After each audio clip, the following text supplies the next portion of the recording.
Hello, happy Sunday. Hope you're all enjoying your weekend. And of course, as soon as I start talking, my dog has something to say. Kuskinia. Yeah. Just give me one moment while I calm them down. Also, let me know if there's any audio issues. It seems to be good on my end, but I always just like to make sure just in case.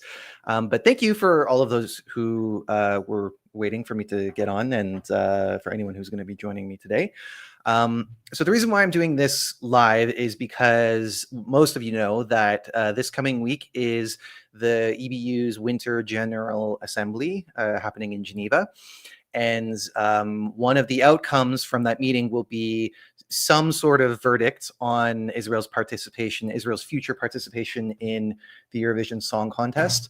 Now, there has been some confusion about whether or not it's going to be a vote or anything. So let me just kind of explain the timeline of how we got here first and foremost, and then I'll get to a few other things. And someone has already pointed out the mustache. I'll get to that as well. But just to kind of establish why this video is happening, let's kind of recap what has happened. So since last year, there have been broadcasters who have been demanding some sort of consultation or discussion across all of the members of the EBU to address the problems that Israel has been causing in the contest. They were mostly ignored up until it started to accumulate. And then shortly before this year's contest, about a week before, I guess the week before Eurovision week, so a few days before semifinal one, we finally heard that RTE in Ireland confirmed that there was going to be a broad consultation with the members of the EBU, and that it was going to happen that July. So obviously the contest happened. Then in July, they had a General Assembly. From there, we heard from Israeli media that had a vote taken place there and then, Israel would have been excluded because it was their impression that the majority were against them. But rather than take the vote there and then, they had scheduled it for the next General Assembly meeting, which is this one that's coming up. Now, a few months passed, and then around September, we started hearing broadcasters announce their intention to withdraw. The first one was RTV Slovenia. Then we had RTE in Ireland, RTVE in Spain. It's so funny how all these are like just variations on the same letters. Avatros in the Netherlands. And then RUV in Iceland hasn't officially committed to withdrawing if Israel has participated or if Israel will participate like the other four. But the sentiment, not only from the public point of view, but also I believe that there was a decision made on their board to vote against Israel's participation at least. And so Iceland, of the countries that are sort of in between, it seems like Iceland would be likely to follow the other four, but there's no confirmation on that. In addition, since then, we have heard reports of ORF in Austria, who is obviously hosting next year's contest, and ARD in Germany, claiming that they would withdraw from the contest if Israel is excluded.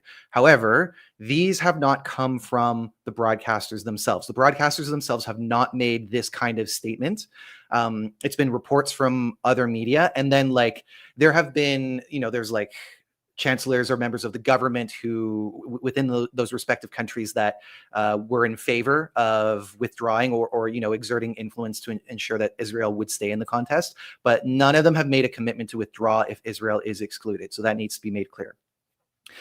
So when that was starting to come out, then there was this extraordinary vote that was scheduled for November. So had things stayed that way, the vote would have already taken place. But then obviously in early October, there was talks about Trump's peace plan. And then once that had been adopted, the vote was canceled. It's important to note because obviously this is often talked about as a ceasefire. However, according to Amnesty International, at least 347 Palestinians have been killed, including 136 children since then. And when it's reported on in the media, they don't refer to it as a violation of the ceasefire or breaking the ceasefire. They call it testing the ceasefire. I'm not going to go on a tangent about that because that could be a whole discussion, but I just wanted to make that clear for anyone who's like, well, there's a ceasefire, so why is this still a big deal? And I mean, at the end of the day, people are still suffering in Gaza. The death and destruction has not been undone. And there needs to be accountability. Nonetheless, the extraordinary vote was canceled. And then leading up to this coming meeting, there's been some confusion about, whether or not there's a vote. So I'm going to pull up the document that most of you have seen if you saw the announcement about the rules last week. So I just want to show this is where it is. It's on the EBU's website. And yeah, so this is like when we learned about what changes would be taking place. And then just at the bottom here, this is the part that I want to highlight. So members meeting at the EBU's General Assembly at the beginning of December will be asked to consider this package of measures and safeguards and decide if they are sufficient to meet their concerns without having a vote on participation. So, I mean, it is kind of vague, but basically, it's not as if there's going to be no vote, because there have been some media outlets that have said that the decision has already been made. Israel has, of course, Israel/Con have, of course, expressed their interest in participation and their commitment to do so, provided that they're not blocked from it. But nonetheless, like, that decision has not been made, and at some point this week, we should have an answer finally. And so, like, the thing that I'm kind of wondering about is, like, is it going to be a vote on the vote? Because in that case, like, I think it's not going to really get anywhere. And then the broadcasters who have already committed to withdrawing will probably just do so after that meeting. But in any case, so that I just wanted to catch people up on that, just so that we're all on the same page. And, we're using the language from the EBU. This is how things are going to go according to them. But yeah, so before continuing, let me just say hello to a few of you, because some of you have popped in. Hello to Squilliam. Can't wait to discuss this ever-growing pile of poop that is the EBU this year. Hello to Zweldpunkt. I believe your name is Lucas. Thank you very much. Mustache of Movember. Well, at this opportunity, maybe I'll talk about that too, because obviously people can see that my face is a little bit different. Yeah, the first time I'm doing Movember, and if you can, I would love for you to support the cause. If you're not sure about what Movember is for, it's around men's health issues, in particular prostate cancer, testicular cancer, and suicide prevention. So it is a great cause, and if you can support the campaign, the link is in the description. But yeah, thank you for the compliments. I just want to emphasize, though, that I'm doing this for the campaign, not for any sort of, like, I don't know, not. All right, let me just be blunt. I'm not doing it for your thirsty comments, okay? but they are still appreciated. Is it normal on streams, but your voice is different from videos? Yeah, I mean, I think it's just like, I mean, this is the same microphone that I record my, like, properly edited videos for. Other times that I've done streams, I was just using the mic that was on my headphones. So this should be better than that. And when I reviewed the footage from the last one, it was pretty good. Hello to Monsieur McGregor. Thank you very much. Hello from Greece. Here's Jarrell stream saying, here's hoping that the verdict goes the way that will allow for the maximum number of countries plus Canada feel comfortable participating. I mean, so, we've talked a little bit about Canada before. I don't want to get too much into that before kind of getting to the sort of meat and potatoes of this stream. But even if that is going to happen, I'm still skeptical that it would happen this year in particular. It just, like I said, I mean, my only verdict about that was not that the EBU was definitely courting them. It's just, that's how it seemed based on how our finance minister had articulated how it became a possibility. But it is suspicious. And if you're a Canadian, for example, and you've listened to any of the coverage of this on the news, everybody is kind of treating it the same way, in which, like, it's confusing. The precedent is just not there in the same way that it has been for Australia. And not that there are that many other associate members that you can compare the situation to. But yeah, anyway, in an ideal world, none of this bullshit would be a problem. And, like, if Canada was talking about this years ago, I would have been thrilled. Unfortunately, I cannot divorce what's happening right now with Israel with everything else. So, yeah, unfortunately don't feel any enthusiasm about the possibility of Canada joining in, but others do. Hello from the USA. You're not too late. I think you joined in like, what, 3 minutes in? Hello to ESC Oscar. It will be interesting to see, in case of an Israeli exclusion, the pressure on SWR in Germany to withdraw will increase. And yeah, I mean, that's possible. The thing is, like, I have seen, and from what I've heard about how the issue is viewed in general in Germany, like obviously at a societal level, there is a lot of sympathy for, you know, causes that are related to anti-Semitism, and because, you know, Zionism conflates anti-Semitism with criticism of Israel, that it kind of extends to Germany because of history. But I've been told that, much like in Austria, that's more of a reflection of how the government works versus how the consensus is of the people. But obviously, you know, that's a pretty hard thing to gather. But I do think that the pressure will be there. And I think what needs to be made clear is that if Israel is excluded, this is not over. There will still be problems. There will still be an effort to, you know, twist the situation in Israel's favor. And we're going to get more into that a bit later. Only 5 days to go until this meeting. They should be removed based on their conduct within the competition alone. And that is something that we'll talk about as far as who has brought that up. Hello to Anna Chiska. Hello from Cyprus. Hello from Italy. Greetings from Portugal. Hello from Spain. Hello from Czechia. Hello from Finland. So nice to see such a diverse crowd we have here today.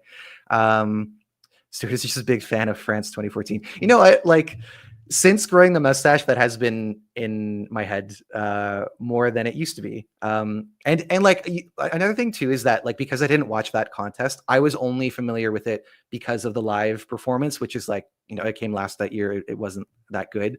But the studio version actually does kind of hold up. Hello, Jesse Bernards, Eurovision friend from Trinidad and Tobago. I didn't know that, and I've seen you here before for a while. I've been following the whole debacle with Israel, and honestly, the EBU really need to grow a spine and stop giving violators a slap on the wrist. Big agree. Definitely not Duncan Grandma. Just kick Israel out at this point. Like, what do they think will happen if they do? Well. Let me get into some of the things that have happened, especially like over the last week. Like, obviously, you guys know about the rule changes. Also, let me just take a drink. I did actually prepare a drink this time, unlike last time where all I had was my water. So I just want to take a little sip. The first thing that I want to take a look at is not necessarily the rule changes themselves, but this open letter from Martin Green, which sort of came out at the same time as the rules. And, you know, this is sort of his way of directly speaking to the community. And before I dive into this, I just want to kind of establish a few things, because, like, those of you who saw the Eurovision is Dying video know that Martin Green was the focus of a lot of criticism in that video.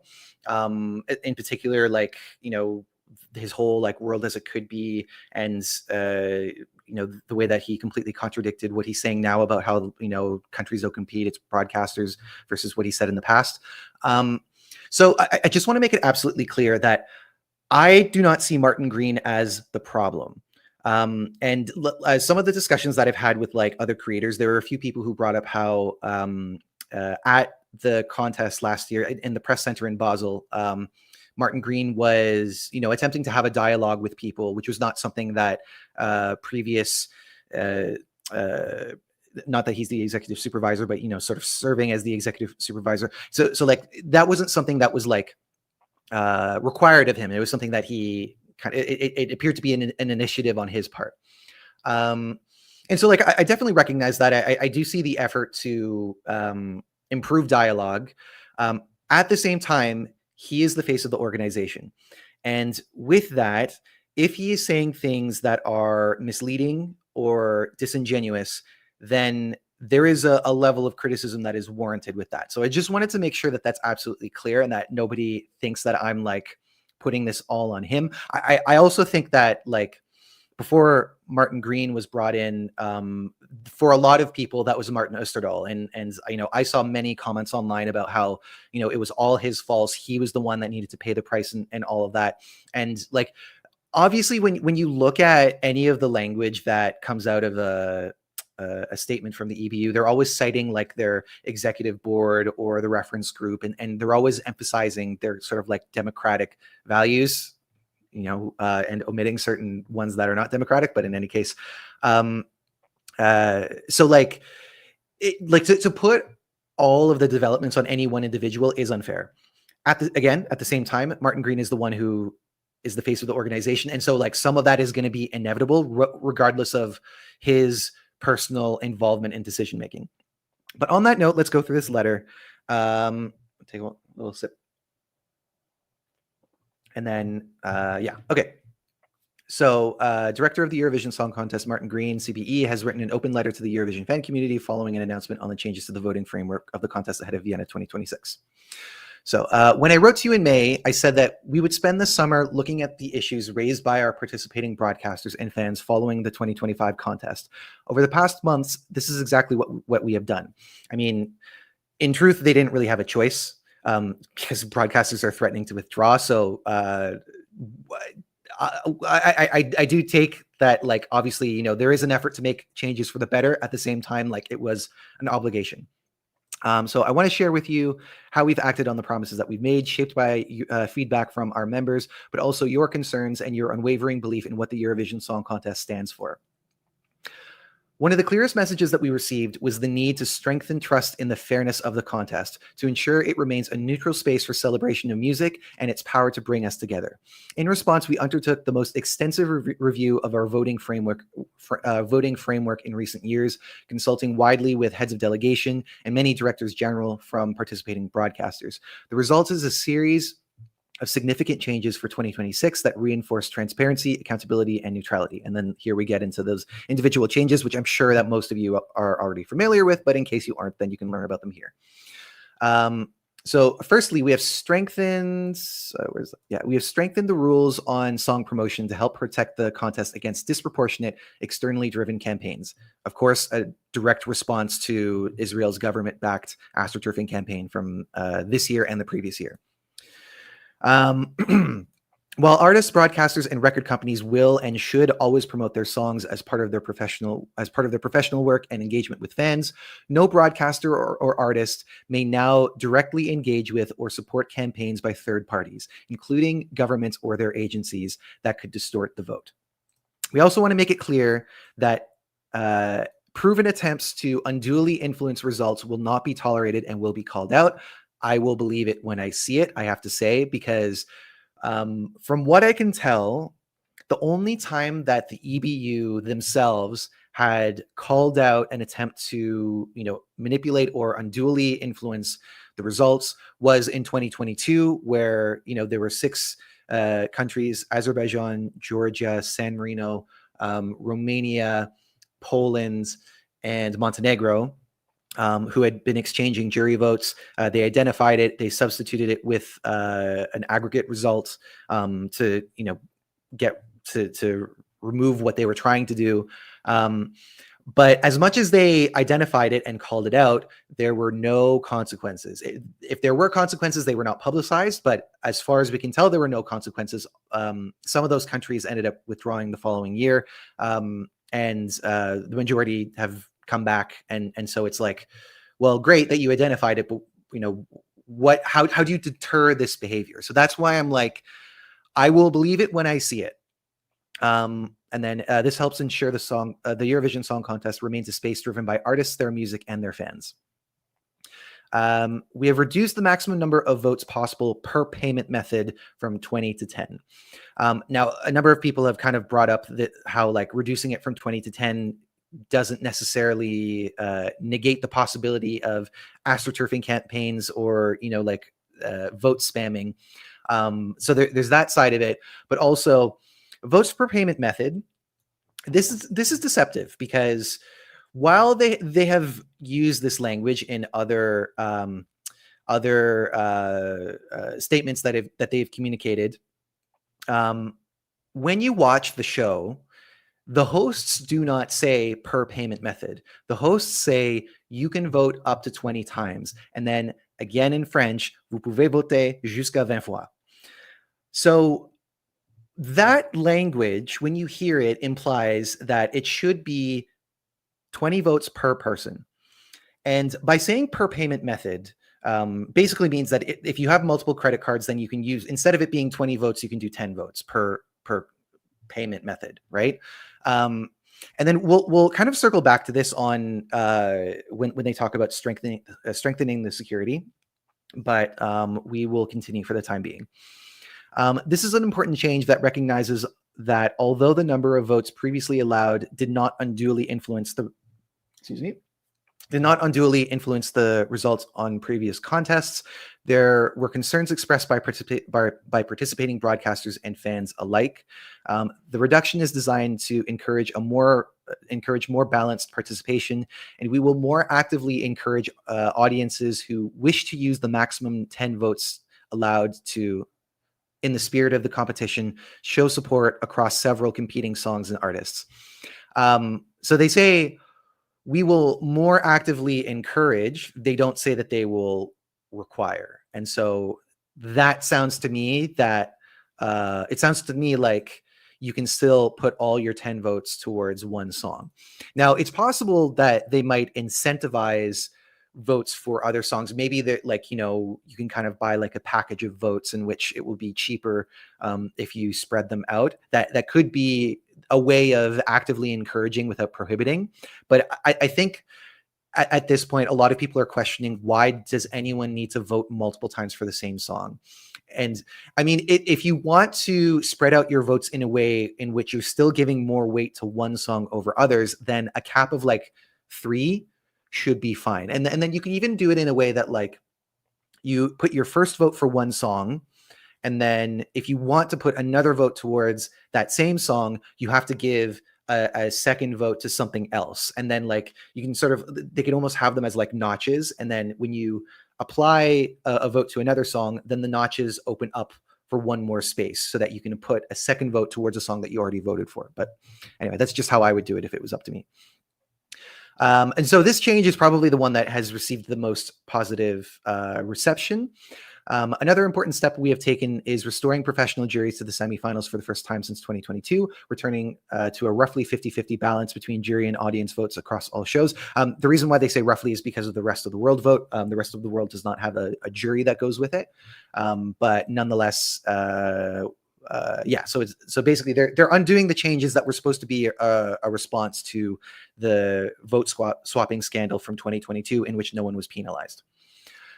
We want to make sure that songs with artistic merit, strong musical foundations, and creative ambition have a fair chance to reach the grand final alongside those with widespread public support. I mean, that should have always been the case, but you know, you live and learn. To help achieve this, we have expanded the range of professions from which jurors can be chosen, which now includes music journalists, teachers, choreography, and staging specialists, and experienced figures from across the music industry. In addition to widening this pool of expertise, each jury will now have 7 members rather than the previous 5, including at least 2 jurors that are aged 18 to 25, reflecting the contest's wide appeal to new generations. To protect the integrity of the competition, all jurors must sign a formal declaration confirming their commitment to vote independently, impartially, and to not share their views publicly before the competition concludes. My understanding is that that was already the case.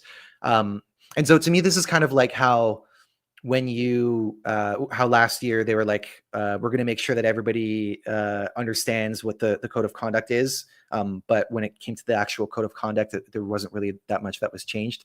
So I don't know. I'm skeptical about how much of a change this is, but let's continue. Alongside these updates, we are enhancing our technical safeguards to protect the contest from suspicious or coordinated voting activity. Working with our voting partner Once, we will continue to strengthen the advanced security systems that monitor, detect, and prevent fraudulent patterns. Trust in the integrity of the audience vote is vital, and these improvements add another layer of protection for fans, delegations, and artists alike. Now, obviously, they don't go into the details of how, and I think at this point, with so much skepticism about, you know, the EBU's consistency and integrity and efficacy, I don't think that there's ever going to be any like certainty that what they're saying here with strengthening their security and technical safeguards is going to be enough. They've also said this in the past with the when Azerbaijan was caught bribing people to giving them multiple phones with SIM cards. That was another thing that they were going to do, but like, yeah. Anyway, before I continue to the latter part of this letter, let me just kind of jump in and see what you guys are saying. Where did we leave off? ORF believing that we will have a record amount of participants in 2026 is a wide level of delusion. Some of you might know ESC Harry, who is a friend of mine from my Eurobox days.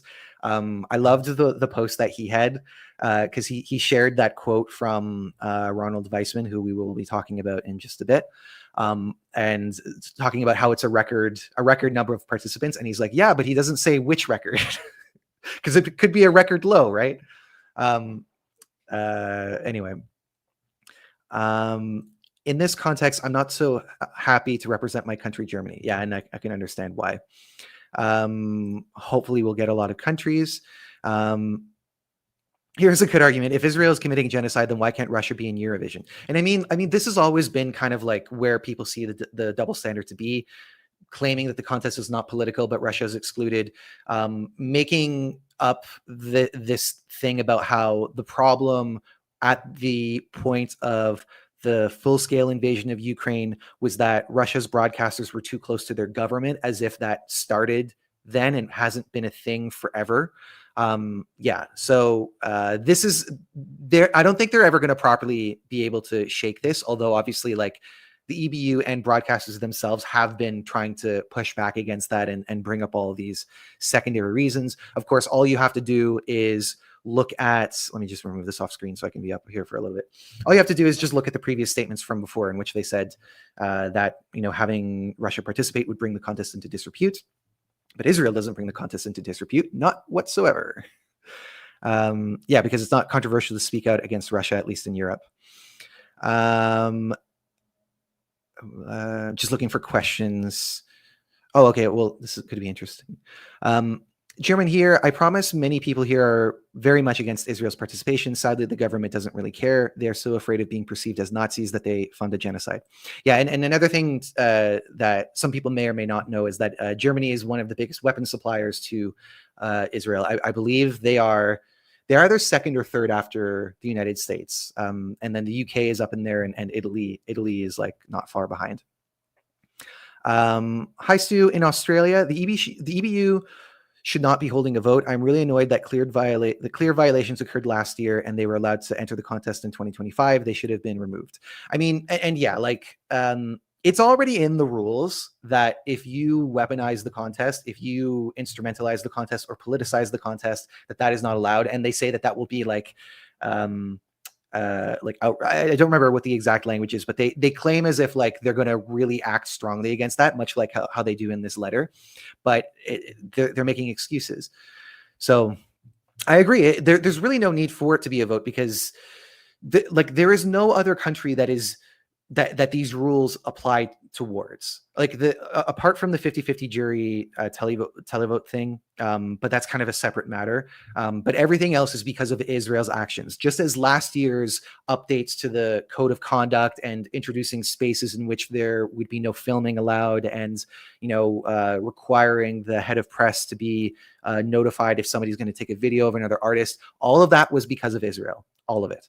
So and then also you could argue that the Joost Klein incident was a motivator specifically around like consents, but all the behavioral stuff was about Israel.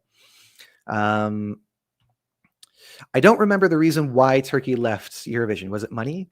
Now, I don't know if you're being facetious here, but yeah, I mean, that was political because the contest was too gay for them, was too gay for Erdogan. Of course, that's not what they say publicly, but it's just more so what appears to be the case when you see the actions of the government. And it's the same thing for Hungary, right? Anyway, yeah, and some people are already talking about Hungary and how there's no chance for them to return unless Orban is removed. yeah, you guys already got me covered. I didn't need to jump in. I didn't need to interrupt this just to see what you guys are saying. ARD conducted a poll in October asking whether Israel has gone too far. 63% said yes. In the same poll, there was a question about banning Israel from ESC, and 65 said no, with only 24 saying yes. That is interesting. And so maybe while public opinion on the war itself, the genocide itself, pardon me, there is a bit more sympathy, but people see it a little bit differently when it comes to Eurovision. And I mean, like, that does fit into what has been said about how, like, at the end of this letter, distinguishing artists and broadcasters from their governments. But yeah, I think they left it a bit vague because one government account sharing one voting promo is not disproportionate or malicious campaign. Sadly, it leaves doors open for some meddling. I mean, to me, if it's one government who's doing it, then the answer is you need to deal with that one government and the broadcaster who represents that one government. EBU just needs to suspend members for violation, already like a 1 or 3 years for serious violations. And I mean, so some of you might have seen the video that I did earlier this week about the rule changes and how, when it came to Azerbaijan being kind of like the bad boy, in which like every few years they would be involved in some sort of scandal, which was either around cheating or, acting in bad faith. And the tendency was to introduce these new rules, but then, not act on them in the future. And so while it was reported on, outlets like the BBC and the Guardian after 2013, when they were caught bribing people to vote, it was reported that this 3-year ban was like a new thing. It has actually, according to what the EBU has said in other means of communication, that has already existed for a while. So I think that would, like, something was interpreted from the EBU's, from the EBU statement that year, in which a 3-year ban was mentioned, but it was interpreted as if it was being introduced as a new thing. But I mean, it hasn't been used. Some people said that it applied to Lebanon when they had, said that they wouldn't be able to broadcast Israel's entry. I mean, they never appeared in the contest anyway, and so they never had the opportunity to actually like censor anything. So I doubt that 3-year ban actually was carried out. And the only source that I found that brought it up said it was a theoretical 3-year ban. But in any case, I think the only time in which it has actually been applied was to Belarus, and then Belarus is, they're kind of permanently suspended. Anyway, let me get back to this letter. Let me pull it up again. So from here. In May, I said that the contest must always remain a joyful and unifying space, not because the world is simple, but because this event only works when it brings people together rather than divides them. We have therefore clarified expectations in our code of conduct, strengthened our internal review processes for songs, staging, and artist profiles, and made accountability more clear for participating broadcasters. It's funny because as I'm reading this, I'm thinking about other things, how like, the internal review process for songs, how cont'd was approved and then weeks later told that it had to be changed. Staging, I'm not so sure who that applies to. Maybe that's like France and some of the issues that they had. And then the artist profiles, I'm realizing that when they profiled Sissel from Denmark, they confused her with another Sissel, and they thought she was like a voice actress in like a Disney movie. I don't remember the details of that, but yeah. But those, like, especially that last one, that's like it's a pretty big fuck up. Anyway, we will enforce our rules more consistently to prevent the contest from being used as a political platform or instrument of any kind. So, I mean, they're not outright saying it, but they're kind of admitting that both they haven't been enforcing their rules more consistently. And I mean, like, everybody can see that now. But then also, yes, the contest has been used as a political platform, and yet they have refused to act on the actors, those people, the bad faith actors who are doing so, even though the rules already prohibit this. But this is the best that they can do, I suppose. The Eurovision Song Contest belongs to all of us. Keep note of this when we find out who they are denying press access to. Let me just adjust my light for a second. It's light is fading over here in the window, so I don't want to be too hot on one side. It's not going to be perfect. I haven't figured out the setup. But anyway, it must remain a space where music takes center stage. As we look towards Vienna 2026 and the 70th edition of the Eurovision Song Contest, we were reminded how this extraordinary event has endured through decades of profound change. It has grown, adapted, welcomed new broadcasters, and inspired millions across the world. But the heart of the contest, creativity, joy, unity, has always remained constant. I truly hope that this robust package of measures provides assurance for artists, broadcasters, and fans alike. We already have at least one broadcaster who has said that it isn't sufficient, but we will circle back to that later. I hope that it respects and strengthens the values of the contest. Above all, I hope that it allows for the contest to acknowledge the sometimes difficult world in which we live in, but resist attempts to turn our stage into a place of geopolitical division. And then here is how it ends so typically. Governments do not participate in the Eurovision Song Contest. Artists do. Artists backed by public service broadcasters who are not responsible for the decisions and actions of their governments. Artists have always shown those who seek to divide us that a different world is possible. The Eurovision Song Contest will always be a platform for them to do that. We are and always will be united by music. Right. So from here, let me jump right into this. Okay, so pictured here, center left, so like second from the left, is Roland Weissman, who is, did I get that right? Yeah, Roland Weissman, who is the Director General of ORF. On the outsides are two executives from Cannes, and to his left is Isaac Herzog, who is the president of Israel. Not the prime minister. He's not Benjamin Netanyahu, but he is a politician. He's not an elected official, but he still represents the government.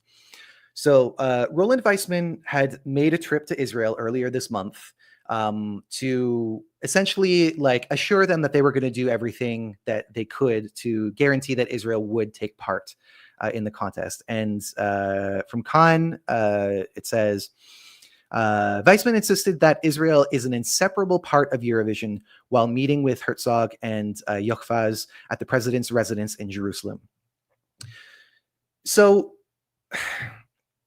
one thing that needs to be emphasized specifically about Isaac Herzog is that he is one of the politicians that is named in South Africa's case at the International Court of Justice as an example of a public figure who has used genocidal rhetoric.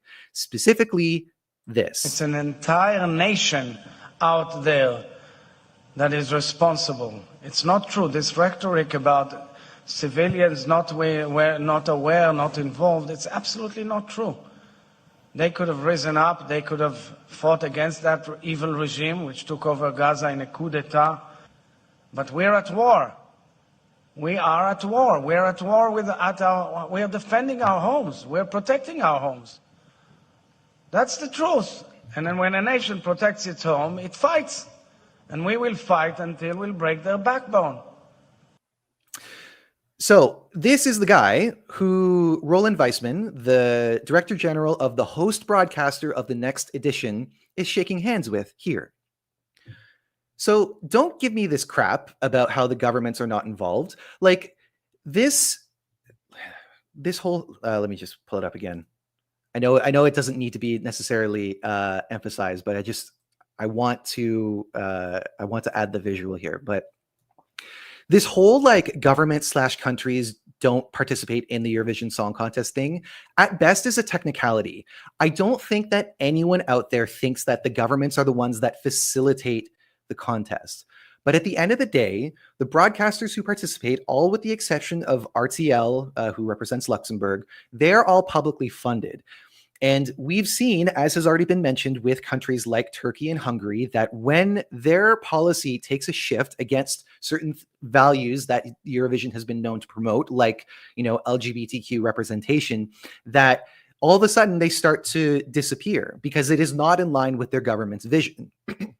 Not in line with their government's vision. Similarly, with this announcement that Canada is expressing interest, that was in the federal budget because it's a national interest to the current Canadian government.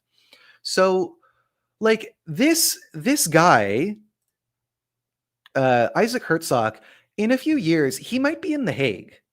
He's not like public enemy number one, because there are already arrest warrants for Benjamin Netanyahu and Yoav Gallant, who is the former defense minister. But like, this is who the people in charge of the following edition are cozying up with. And I personally think that if I was responsible, if I was like, let's say, a director general or the president of a broadcaster, I would use this specific instance as a reason to pull out at the next contest, regardless of whether or not Israel is there. Because who knows what kind of arrangements they were talking about. I'm sure that they realize that the possibility of Israel being excluded is still there. And so, like, I don't trust ORF now because of this. And I think that this really needs to be taken seriously. Now, I didn't load this, but I think I can pop it in really quickly. Oh, I can, yeah.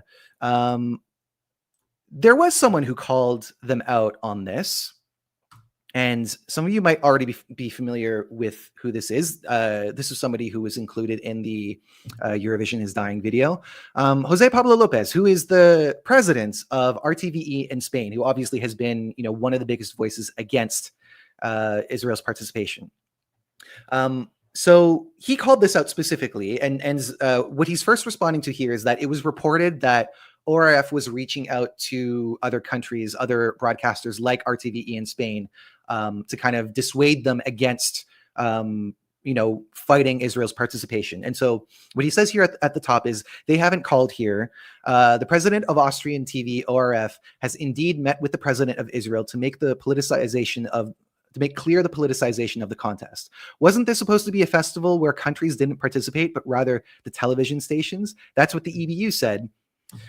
So once again, Spain is upholding the moral fabric of or at least what moral fabric remains here. This is ridiculous. And anytime that whether it's Martin Green or another director general or president of an organization or any other figurehead from the EBU brings this up, it needs to be shot down, because this is so manipulative. It is obviously within the government's interest to have this platform for soft power. As you might already know, Martin Green is already familiar with the concept of soft power because he spoke at an event which was all about soft power. And what he said was that the Eurovision Song Contest is, after all, a massive marketing campaign for the host country.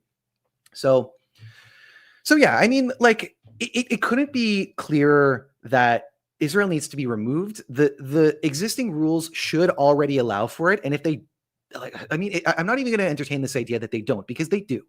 So anyway, I've been talking for a long time. I know that you guys have dropped in a lot of comments. I'm going to try and find some. Okay, let's be honest. The EBU won't ban anyone unless there's no other way. Russia only got banned in 2022, and no one cares about Palestine or Armenia that much. Be careful when you say no one. I mean, obviously the institutions and Western institutions, they obviously really drag their feet when it comes to following through on international law and all these things. But when we're talking about public opinion has shifted so much in a way that I don't think people would have ever thought it was possible, that it could have shifted so broadly in such a way. It doesn't mean that everybody is convinced that, Palestine has been experiencing a genocide and deserves freedom. I am glad that you mentioned Armenia, because Armenia also has been forgotten about. In case people don't know, about 3 weeks before October 7th, Azerbaijan had ethnically cleansed Nagorno-Karabakh, which, while is a region within their own territories, has been, historically ethnically Armenian, turned, 100,000 people into refugees. And so I definitely agree with you there. Like, that doesn't get talked about. Like, it was talked about a bit at the time. I remember hearing about it on the news and having a lot of conversations with friends of mine about, because they were concerned about Azerbaijan becoming a hot button issue for the next contest. But then obviously when it became about Israel and Palestine, that kind of sucked all the oxygen out of the room. But yeah.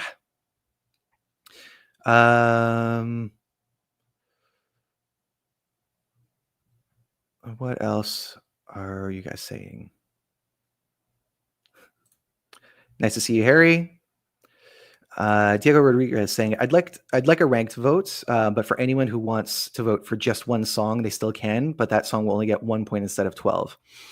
Oh yeah, I mean, like, so like ranked in sort of like a 12, 10, 8 kind of way. I mean, I was playing with this idea of like a premium vote in which your vote could have more weight. You'd have to, kind of drop a sum of money in order to do so, but then you could do your own like in top 10 and your top 2 would have 12 and 10 points. But yeah. Okay, this is interesting.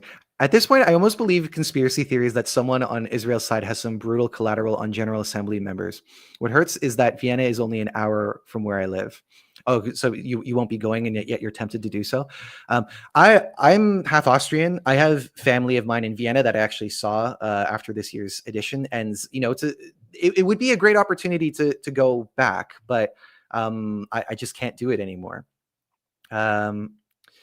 Didn't they already say that Israel will participate without a vote? So we kind of touched on this at the beginning. A vote could still take place. They're presenting the changes towards the members, and then from there they will decide if a vote on participation. They don't say whose participation, but they will decide then if a vote needs to take place. Obviously, we know that the 4 broadcasters that have threatened since September to withdraw, they are really pressing on about this. And so they will push for a vote, and if a vote doesn't take place, then they will withdraw, and then possibly others will withdraw as well. Rika Magic saying next week we will decide. I will decide if I'm going to watch Eurovision 2026 or not. Zebraman is so nervous for Thursday, Friday. It's ridiculous how many rules Israel has broken over the past couple of years, and yet the EBU still allows them in. Yeah, I mean,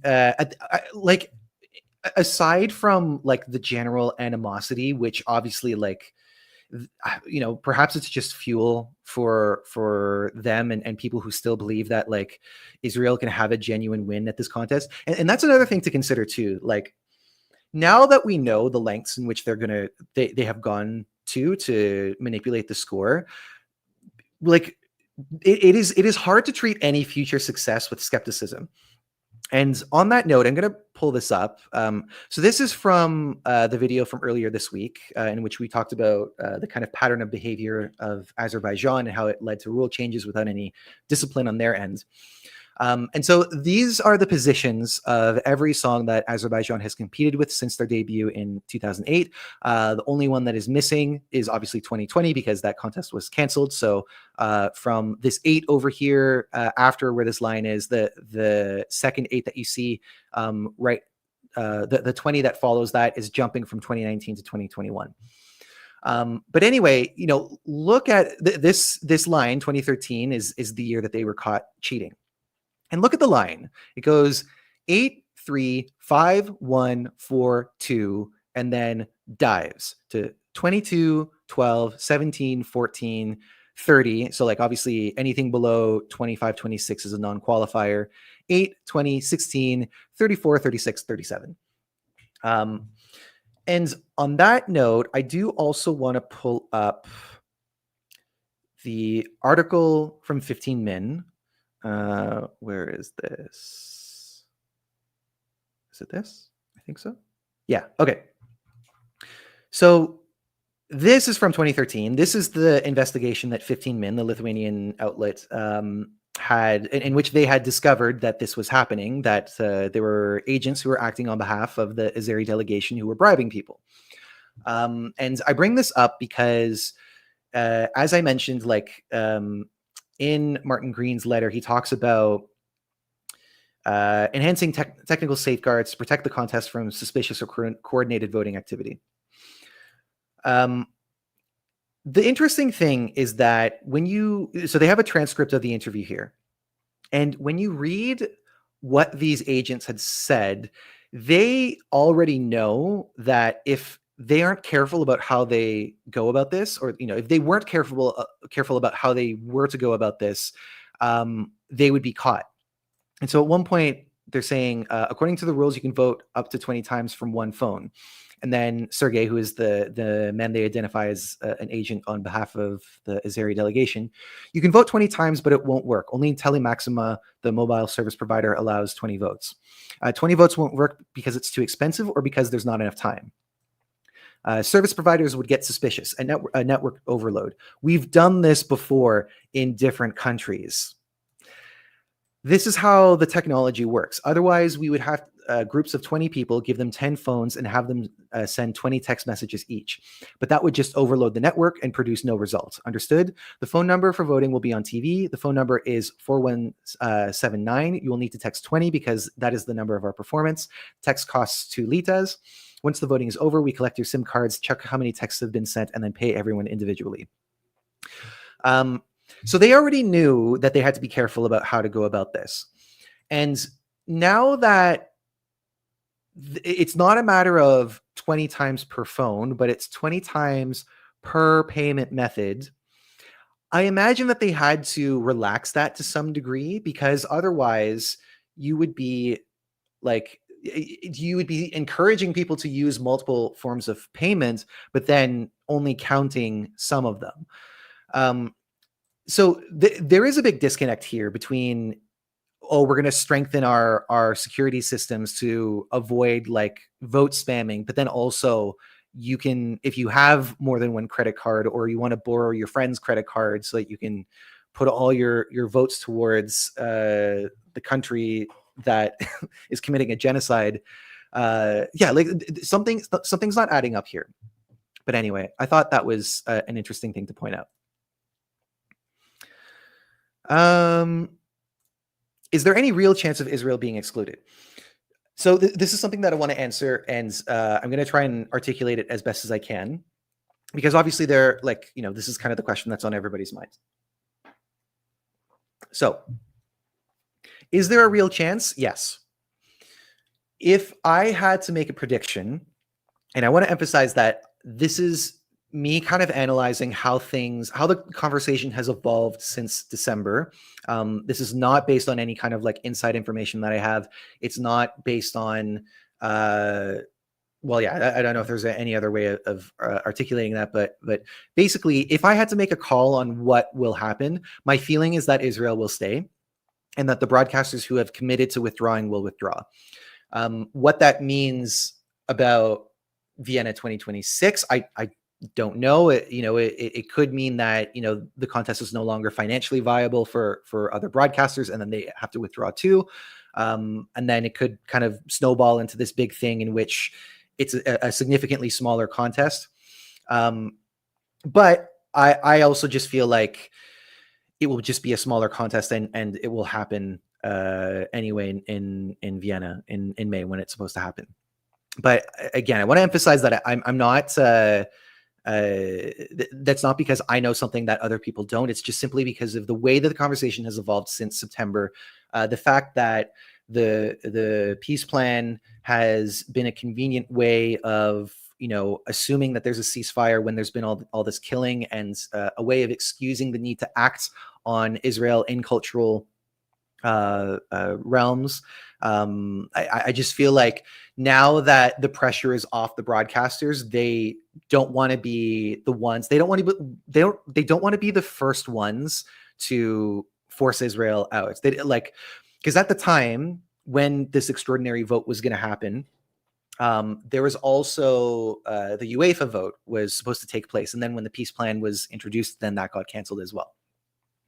And so there's a lot of fear about public backlash, I believe. And so I think that a lot of broadcasters, I think that if the vote is successful in removing Israel from the contest, I think it will be because a lot of broadcasters opt to abstain from the vote.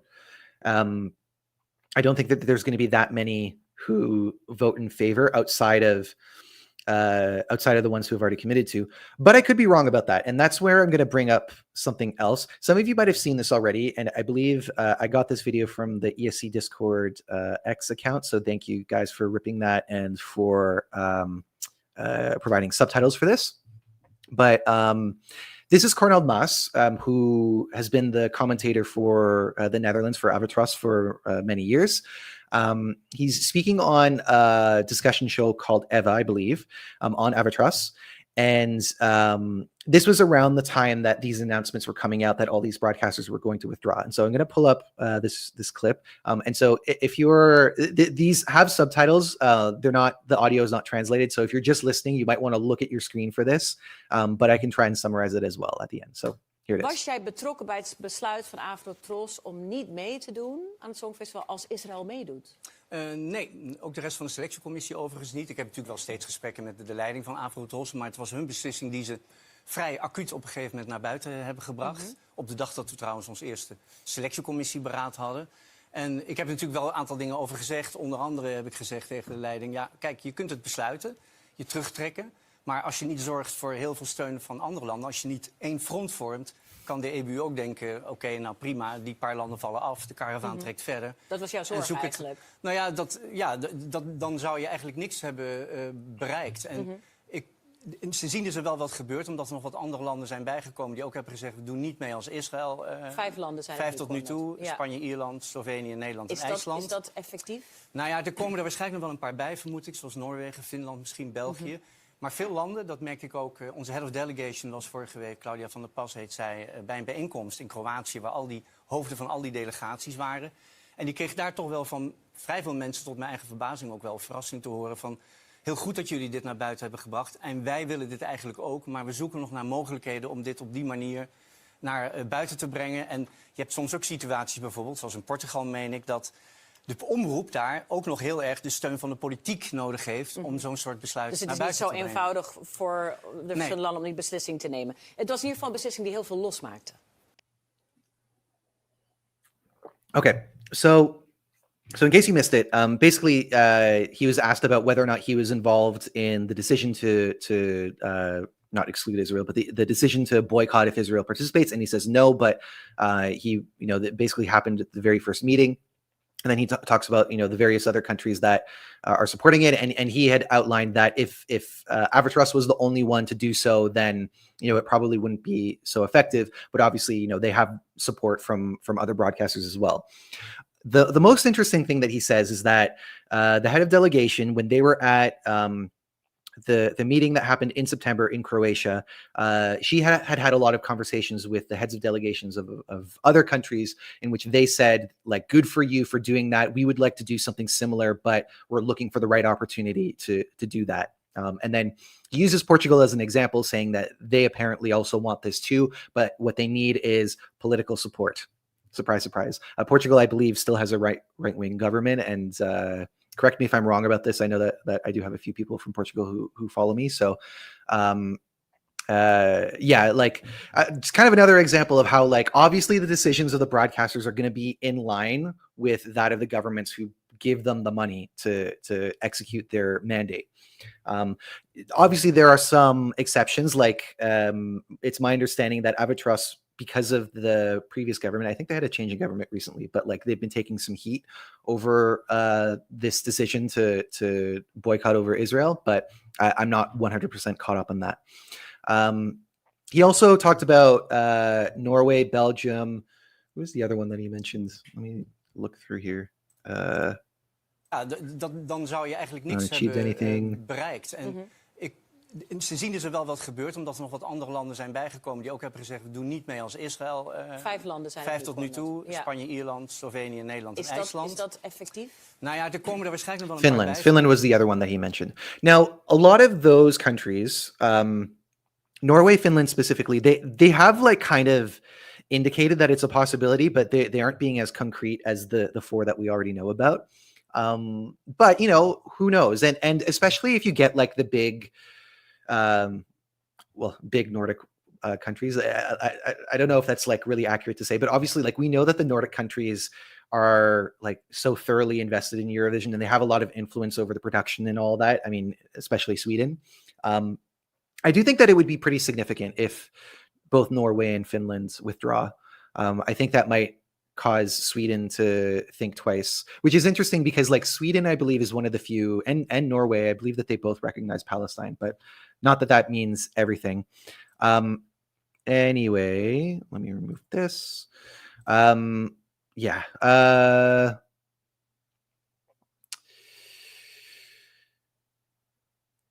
Pretty sure that it's a secret vote. No. I mean, who knows? The thing is, we will find out something pretty early because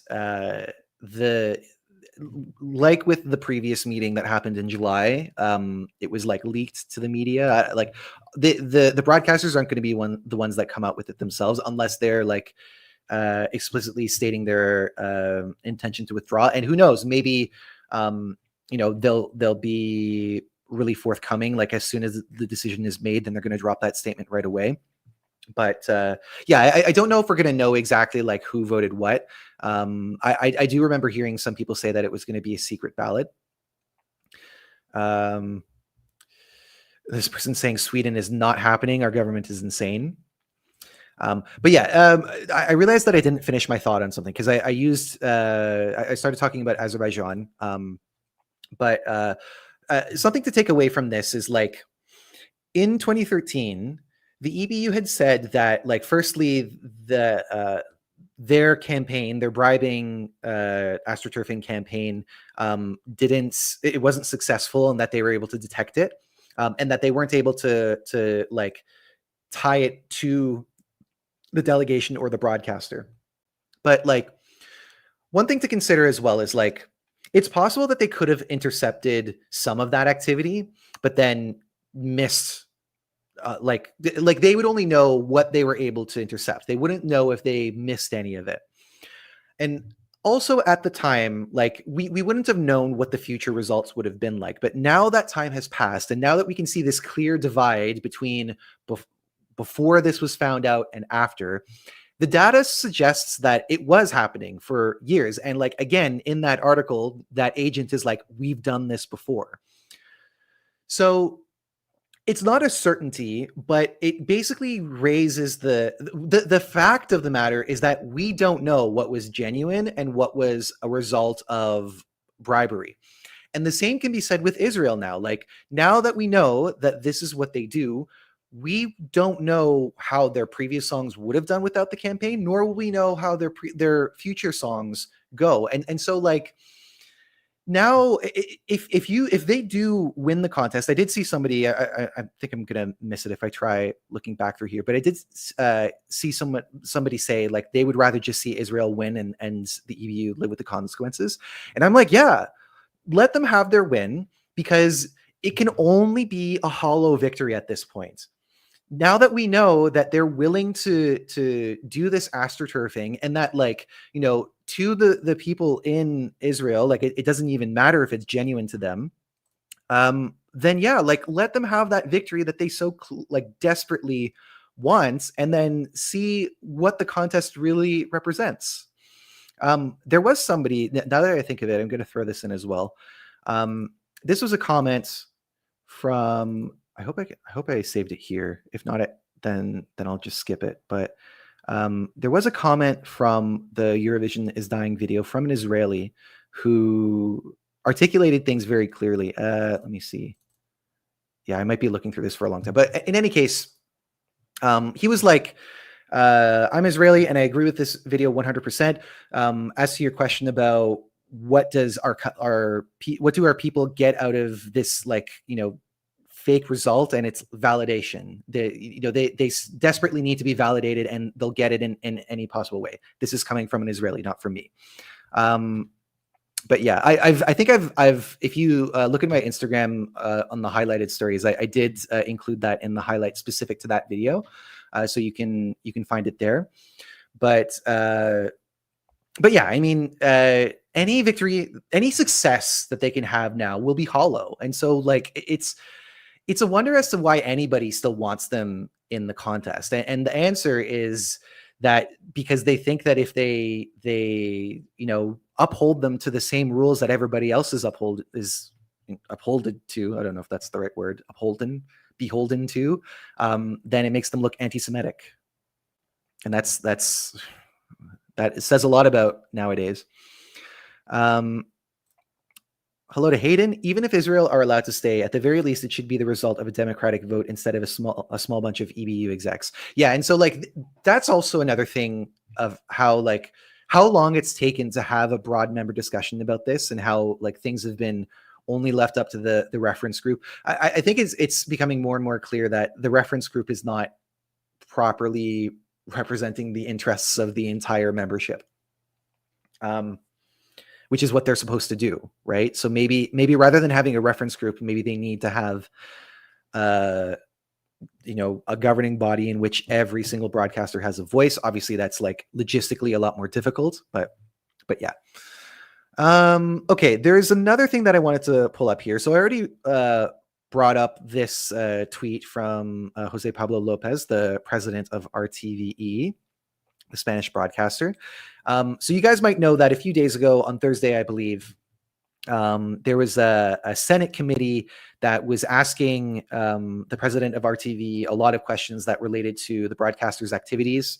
And one of them was to clarify their position on Israel's participation at Eurovision.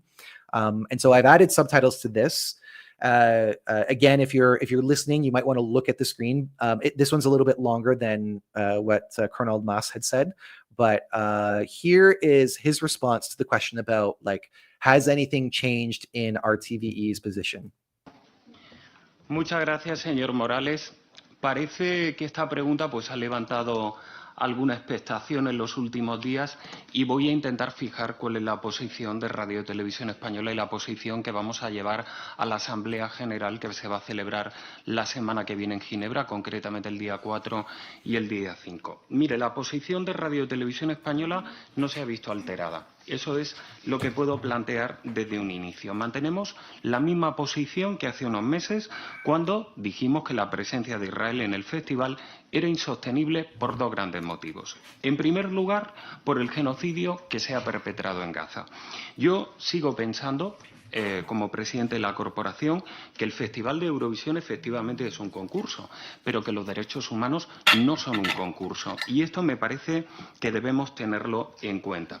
Pero quiero poner encima de la mesa otra cuestión muy importante, y es el incumplimiento sistemático por parte de Israel de las normas del propio concurso. Israel ha utilizado políticamente el concurso, ha tratado de influir en el resultado y no ha sido sancionada por esta actuación que se ha producido en al menos los 2 últimos años en los que yo he estado presente en el festival. Cualquier otro país que hubiera llevado a cabo esta utilización del concurso, le aseguro que estaría sancionado y suspendido transitoriamente. Mire, yo quiero agradecer aquí, no he hecho pública la carta, esta tarde la haré, la carta que me ha remitido el director general de la UER, Noel Curran, en la que este pasado lunes me reconocía que gracias a la presión de Radio y Televisión Española se van a adoptar algunas medidas encaminadas a tratar de disuadir las injerencias gubernamentales y la utilización política del festival, además de los votos fraudulentos que, como decía, inicialmente se habían producido. Pero desde aquí quiero manifestar que estas medidas no son suficientes, ni garantizan que la injerencia de un gobierno como el de Israel o cualquier otro gobierno no se pueda volver a producir. Mire, con todo el respeto, leí esta semana al señor Martin Green, que es el director en este momento de Eurovisión, en una reciente carta, en la que nos decía que las televisiones y los artistas no representan a los gobiernos y que esto es un concurso cultural. Claro, yo me pregunto, ¿está planteando el señor Green la vuelta de las televisiones de Rusia y Bielorrusia al festival? Confío en que no, porque todos sabemos que si esas televisiones volvieran al festival, harían una utilización similar a la que ha hecho Israel, porque para ellos el concurso es mucho más que un concurso y tiene una derivada política muy importante. La Unión Europea de Radiodifusión sabe que estas medidas son un avance, pero que no son suficientes y, sobre todo, como he dicho, dejan sin sanción la actuación de Israel durante este tiempo. Son necesarias más medidas y ese va a ser el planteamiento que vamos a llevar a la próxima Asamblea General que se celebrará los días 4 y 5. Lo que pedíamos hace 4 meses, 5 meses, es lo mismo que Yeah, for whatever reason, the video glitches out here. But basically, he says like what we've been asking for since 4 to 5 months ago is the same that we're asking for right now, as you can see in the graphic there. So like, honestly, like this is amazing to me. The fact that like there is somebody at this high of a level speaking so frankly about this and not holding back with the punches either. Like, you know, firstly, calling out that it is a genocide in Gaza. Secondly, you know, saying like how it is a matter of human rights that is affecting the contest. Thirdly, calling out Israel's government for breaching rules in the contest. And then like to top it off, he calls out Martin Green, as you see, it's not just me, being like, oh, if it's just the broadcasters and artists and they don't represent their governments, are you planning on asking Belarus and Russia to come back? Clearly you aren't, because you understand that everybody knows that they would be using this contest for their political means as well. And it would be very similar to what Israel has done. So like he's now like my favorite figurehead in this moment. I don't know like a proper general term to refer to like all of these different people, because obviously they serve so many different functions, but like this is amazing to me. This is the most direct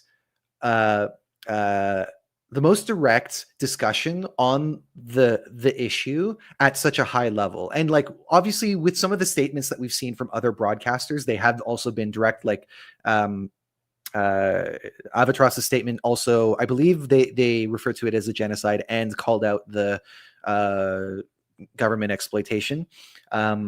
RTE in Ireland's statement talked about the killing of journalists, and like for the EBU, which claims to, you know, have press freedoms as like such an important it's not necessarily in their values, like press freedoms in that exact wording, but if you look at like their output, they constantly talk about how like that's one of their roles, to protect the role of public service media and you know, enhance journalism in all these regions. And yet like Israel's standing on the international stage as far as being a country with press freedoms has been dropping substantially. I think they're now 110, 111, like it's dropping quite a bit. And like Azerbaijan's, I think they're like 15 or 16 from the bottom, like one of the worst countries in the world for press freedoms. So in any case, this was amazing. I'm so happy that like broadcasters are putting their money where their mouth is. We need to see more of this, and hopefully we will see more of this. One thing that somebody reached out to me on Instagram and he kind of clarified this as just a means of, you know, understanding that like in politics, not everything is what it seems. And that when we're talking about Spain, Pedro Sanchez is like the only head of state that is called for Israel's exclusion from Eurovision specifically. And so obviously it's a lot easier when the person who's in charge of the country is calling for the very same things that you are. But, you know, it's still a good thing. And I think people also need to remind themselves that these things aren't necessarily always done out of the kindness of everyone's hearts, but sometimes they just happen to be the right thing to do. It doesn't mean that, you know, everything else that they do is going to be as morally sound, but just a little nuance there that I thought was important to mention. You guys speculating on who? Okay, so let me just add some perspective to this as a Canadian. They're not going to get a big artist if Canada does participate. It's going to be it'll probably be homegrown talent. The thing is, if you are international, the vast majority of Canadian artists that you know went through the American industry, which isn't a bad thing. And obviously we've had so many well-known Canadian artists who have had, great impact on the global stage, on the music industry in general. There's so many that you can name, but we're not getting a Justin Bieber or Avril Lavigne like some of you guys are talking about. It's not happening. CBC does not have the money. Also, in the budget, the $150 million figure was not for Eurovision entirely. It's for the CBC in general, who have a lot more important things to be doing. And we also don't even know if they'll actually make it to Eurovision. Hello to Maria. Nice to see you. Huge respect to Jose to call out and wake up about this situation overall. Yeah, I'm waiting for the day in which we see someone else who is at his level talk so directly and so bluntly about what the problem is.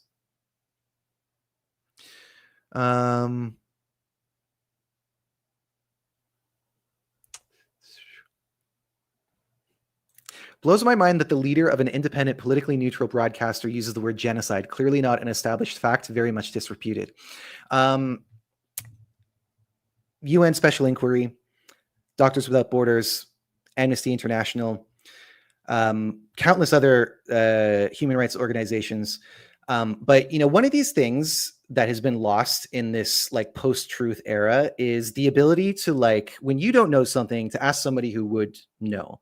And I'm not a genocide expert or genocide scholar, but there are genocide experts and scholars, and they have an association called the International Association of Genocide Scholars. 68% of them have confirmed that Israel is committing a genocide. So not your place to tell them that they don't know what they're talking about. Anyway, shout out to Natalia Gorszczak, RTV Slovenia General Director. I almost read that as dictator, who's mostly responsible for us having this discussion. I believe she was the one, and maybe this should be clarified as well, because there's been some misinformation about Slovenia's position. Some people believe that Slovenia is going to be out of the contest regardless because of money or whatever. What had happened was they had issued their programming for the year, their program schedule, and Eurovision was not included. And so people kind of deduced, okay, well, they're already out.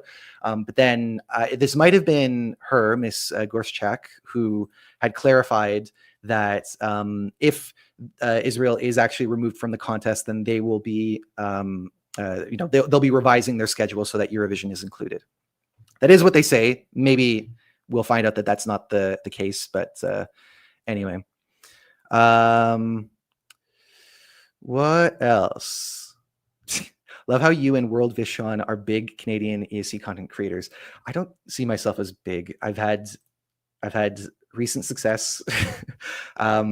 Also, I don't refer to myself as a content creator. I prefer just creator. Creator is more open. I do more things than just videos. Videos are what I do for a living. Not necessarily this type of video, but I have education in that. I've worked for broadcasters. I've worked for small production companies and all that. But yeah, those are not words that I use to describe myself, but thank you. I appreciate that.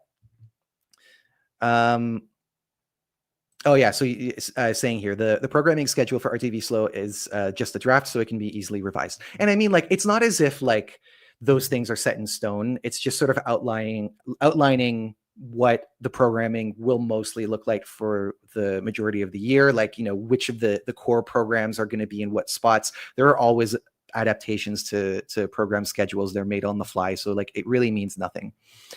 Okay, now I think that's kind of all the stuff that I have prepared here. And I think what I'll do is I'll stay on for another 12 minutes or so, because that will round us out to an hour and a half.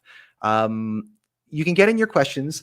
I guess maybe the one thing that I haven't talked about is the future of the channel. So maybe I'll use that as an opportunity to clarify that.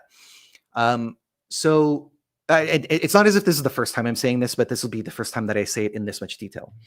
But early or late last year, so around this time last year, I decided that Basel 2025 would be my last Eurovision going in person for the time being. With how things have unfolded, well, I mean, before I get to that, because it's my last one to be there in person for the time being, my intention was always to shift my focus away from Eurovision after Basel. It's not a decision that I've taken lightly, because I know that like there have been so many of you who have come up to me and said like, you're my favorite Eurovision creator. I'm going to say creator instead of content creator, because that's how I would like to be referred to. But if you call me content creator, I understand, and I don't take offense to it. But you know, I do take that to heart, and I know that a lot of why I've been able to get my stuff out there is because of the support of you guys. At the same time, like the thing that I've always struggled with is feeling the need to have this level of criticism against Eurovision and its decision making and its hypocrisy and all of that. But then also, in order to justify covering the contest, still doing other things, talking about, you know, prospective results and all of that.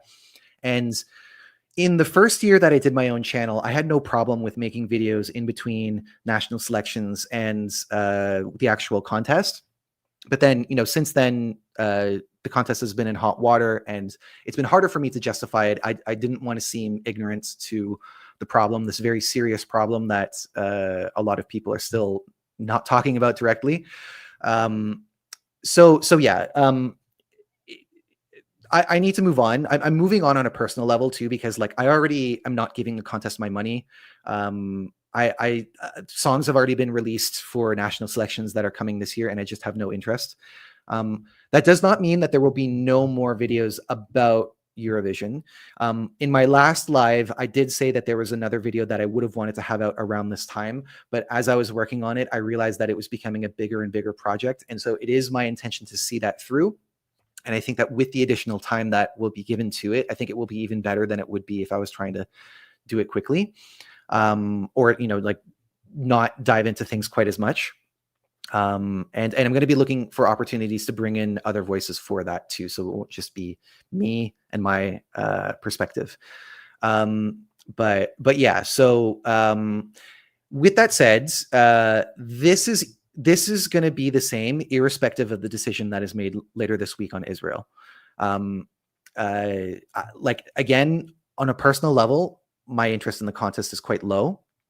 At the same time, my fascination in this moment, this historic moment in the contest, in the world in general, is still there. And that would be kind of the motivating factor to still make videos about Eurovision. What that means for 2026 would probably mean that it would be one video after the contest, similar to the ones that I've done after the previous contests. Not necessarily exactly the same, because it'll be a different contest, but I'd still want to keep my eyes on the developments. But yeah, I'm not going to be engaging in the like moment to moment coverage. The thing that kind of that I'm like most sad to leave behind would be the national selection coverage, because I do really like the national selections. And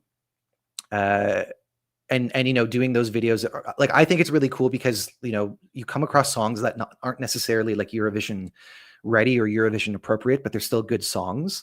But yeah, I just think for my own sanity, I can't be that dedicated to it.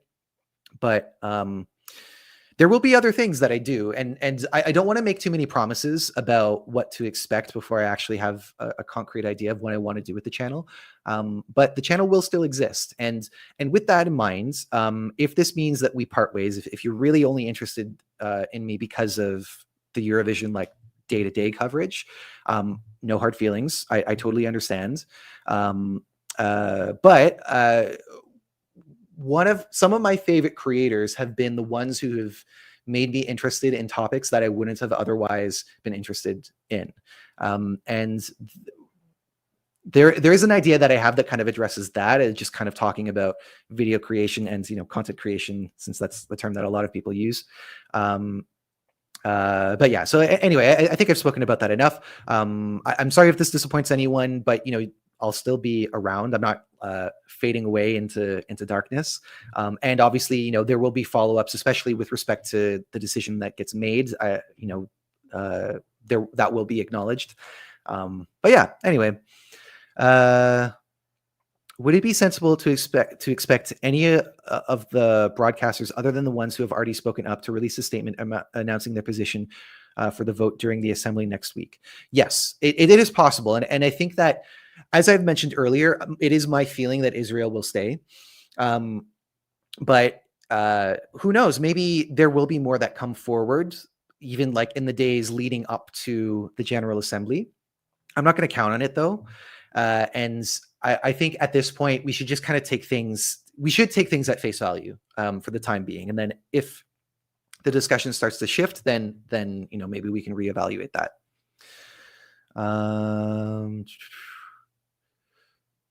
Off topic, but did you see the Vidbeer long list? Jerry Hale and Mono Kate are returning. Ukraine going for the win this year. I have seen the long list. I haven't. I assume if it's the long list, then I assume that the songs themselves aren't out yet. But I could be wrong about that. But yeah, like I'm trying to disengage as much as possible. I'm a huge fan of gov't and Jerry Hale. More gov't than Jerry Hale, but especially with the song that she and Aliana brought to Eurovision, like one of my favorite Ukrainian songs in a long time. And I would have been perfectly happy if that song would have won 2024, but I was also happy for Nemo. Saying that the San Remo singers are out, Stephanie says. Good to know. I mean, San Remo, I think, is probably one, because San Remo is such of its own thing. I think that will be one that is going to be hard to resist. And I won't feel any guilt about that.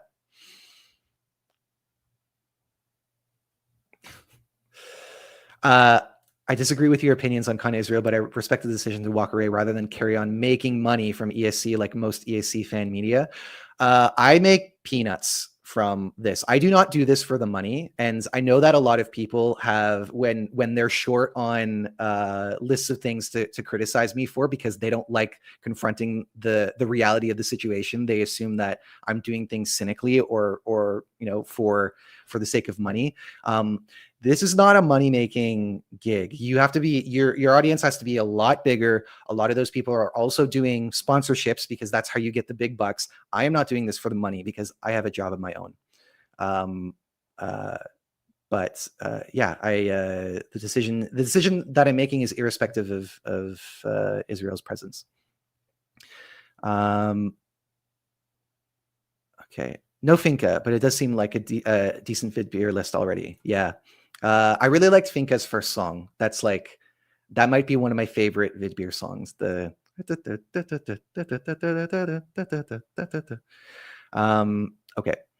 A lot of you guys are talking about things that I really can't answer. Because again, I haven't heard any of these songs that have come out. I'm not covering 2026 song selections or anything like that.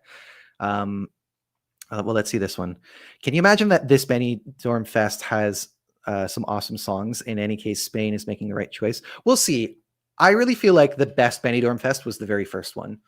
Oh man, there's so many songs from that I still listen to. And then everyone after that, they had good songs, but there were just much fewer of them. A lot of the time it felt like the identities of the songs tended to blend together with 2023 onward.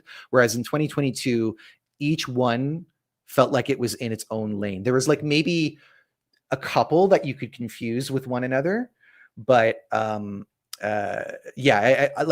remember that being such a moment. And there was also a lot of excitement because it seemed like RTVE was finally taking things seriously. That show resulted in a big scandal in which the audience was so determined on it having to be Tanchugueras, but it was Janelle who won in the end. And then anyway, I've talked a lot about that, but yeah, maybe I'm kind of longing for something that won't come back. Maybe I shouldn't keep comparing things to the first edition, but I am curious to see what the future of Benidorm Fest will be like, especially if they are no longer using the selection for Eurovision. Stephen saying Benidorm Fest has gone downhill. I think to me the most disappointing one was this past one. I liked La Chispa. I liked De Teresa. I liked there was another one in there. I have to say I did not like Melody. That was a poor decision, and I'm sorry. I know that she's a big icon in Spain, but yeah, that one I was not a fan of. But there was something else from this year's Benidorm Fest that I thought was pretty good. I was a big fan of Zora. I know a lot of people thought of that as like a not good quality entry, but I think musically, very catchy melody, very clever lyrics. That was the song that anytime I was listening to the Benidorm Fest songs from that year, that was the song that I always walked away with. It was like just kind of all the right elements put together. It's not like a musically sophisticated song, but like from a contextual point of view, it was very clever, and I think that was good. Rika Magic absolutely hated La Chispa. I think a lot of people found it to be too shouty, which is fair. I mean, it's like it's supposed to be kind of raw, and I think that there was a difficult balance in striking the rawness of the vocal delivery with the kind of polish that it needed in the live performance. But yeah, I thought it was great. I don't necessarily think that should have won. Oh, this is who I'm forgetting. Melomana. Melomana would have been an awesome representative of Spain in 2025. Her, like, I didn't really think that much of the song when I heard it, but the live performance was fire. Her vocals are insane. Like the different textures that she has are like just, it blew my mind. She was awesome. So yeah, I think that was a big miss because they could have had their diva song, but they could have had a more modern diva song. Yeah. Anyway, so we've now reached an hour and a half. Thank you for tuning into this. I know this has been a lot of me talking and not as much of me looping in your questions. But there were a lot of things that I wanted to just kind of like outline because I think that they're important. But yeah, I'm not going to do the whole like, oh, subscribe to the channel thing. If you want, then fine. If not, then no hard feelings because we don't know where this channel is going in the future. But yeah, thank you so much for tuning in. If there is a burning question that you have that I didn't answer in this live, then please ask it in the comments. I'll do my best to answer it. But yeah, hope that you all enjoy the rest of your Sunday. Best of luck to those of you who have high hopes for how this week is going to turn out. And I will see you sometime soon. Take care, everyone.